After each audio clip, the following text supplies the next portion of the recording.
So things get so much easier when you accept that you're selfish. They get so much easier because you stop lying to yourself.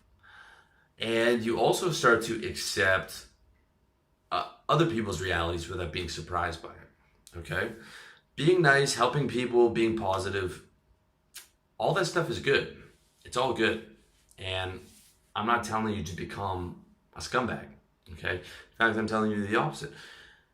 Being helpful and being nice and being positive and being cheerful is actually the smart thing to do in terms of your selfishness because it makes you happier. When you're nice to people, when you help other people, when you say hi to people on the street, when you're in a cheerful mood, when you're positive, this makes you feel happier because you get to feel like a good person. You make someone else happy, it makes you happier. All right? That is the intelligent way to be selfish. All right? I'm being completely selfish when I'm going to talk to a girl and telling her that she's pretty. But I'm making her feel good, which in turn, if she responds well, makes me feel good. Right? And that way you can pursue your happiness ruthlessly, knowing everyone else does the same. All right? I talk a lot about the pursuit of happiness, which is my primary strategy for living, and I think it should be your primary strategy for living. And selfishness is a big part of that. Okay, to ruthlessly pursue your own happiness, you have to be a selfish person. But being a selfish person does not make you a bad person. In fact, when you actually let your happiness be your guide, okay, when you're selfish, but you let your happiness be your guide, it will actually stop you from doing bad things. Because when you actually realize what makes you happy, it's not ripping people off. It's not, if people actually followed their happiness, there would be no rape and torture and murder. Because it's, how can you be happy doing those things? Okay? If you're really fucked up in a war or whatever and you're on all kinds of drugs, some really fucked up people can be happy, but eventually they come down off that high and they're going to feel terrible about themselves because you always have a conscience watching you. Okay? And when you do bad things, it comes back to you in one way or the other. Not necessarily in the form of karma, but in the form of you feel like a bad person. Okay? If you watch Wolf of Wall Street and you read about Jordan Belfort, this guy was making, $30-40 million a year, ripping people off, extremely successful, but he had to do drugs all day, every day, so that he could function because he felt so bad about himself. That movie is like an entire testament to self-hatred. This guy is doing everything he can to get away from himself. Drugs, running after all the girls, all these things. It doesn't matter how much money he makes, he still hates himself because he's garbage, all right? He's not letting his happiness be his guide. And he can have all that money and not be happy because he's not actually doing things that make him happy. And one of the biggest things that you can do to make yourself happy is to help people. And it's something I've learned from this site, something I learned big time because it wasn't something that I really did before. I was never a guy who was involved in charity or anything like this. But getting involved with the site and hearing from you guys really does make me happy. And when you let your happiness be your guide, you don't have to worry about falling off the rails when you're approaching your life from a self perspective. When you stay aware and you stay mindful, you will actually become a better person in many ways. And it's also interesting how self-interest can bring you back to some of the religious teaching, okay? And I'm a spiritual person, I'm not religious, but to take some examples from the Christian religion with the deadly sins, okay? We're talking about envy, wrath, gluttony, laziness, greed. When you look at those from just a purely selfish perspective, and you look at them in terms of your happiness, it is very obvious that avoiding those things is good teaching because when you're feeling envious and jealous of someone, that doesn't make you happy. When you're feeling angry, doesn't make you happy.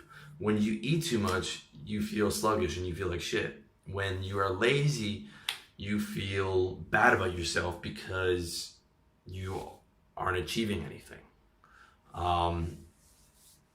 When you feel a constant greed and acquisition, you never feel satisfied or grateful with what you have. And when you avoid those things, you're doing it in terms of your own happiness, and you're doing it in terms of selfishness. I think religion would have so much more effect if people sold the technology and the preachers sold the technology behind the religion in terms of self-interest, in terms of not, don't do this or you're going to go to hell and you're terrible, in terms of guilt and shame, but in terms of this will make you happier. If you live your life in accordance with these principles, it will actually make you happier. And it is okay to be selfish. It is okay to stop pretending that, you love the other person as much as you love yourself. You don't, okay? You really don't. But you can still be a good person, and you can still help, and you can still do good things just as long as you want to be doing them. Just as long as it's making you happy. But you also don't have an obligation to do charity. You also don't have an obligation to do anything you don't want to do, in my opinion. The only obligation you have is obviously not to be violent and not to make other people suffer. But when you follow your happiness, you're not going to want to do those things anyways. You're not going to want to make someone suffer unless they've made you suffer in terms of revenge. And then I say it's, well, whatever. But, when you follow your happiness, you're not going to go out of your way to make other people suffer. If anything, you're going to go out of your way to try and make other people happier because it makes you happy. So that's important to understand. And it's also important to understand that you're selfish in terms of